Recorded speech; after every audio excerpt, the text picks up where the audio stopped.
Әулие Валентин күнін екі қазақстандық әйел ерекше атап өткен. Саяси сауатсыздық пен қыздырғыш ішімдіктер халықаралық дау және масқара тәртіпсіздік тудырған.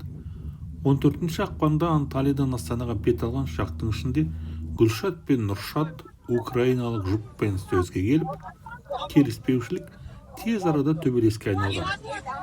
Экипаж олардың ашуын басуға тырысқанымен, бірақ ішімдікке тойып алған арулар бой бермеген. Ақыры ұшақ Эрзурумға шұғыл қонған амалсыздан. Валентиндік шайқас қатысушылары рейстен түсіріліп, медициналық тексерістен өткен соң полицияға тапсырылады. Pegasus Airlines бұл күтпеген саяси дебатты $120 000 бағалады.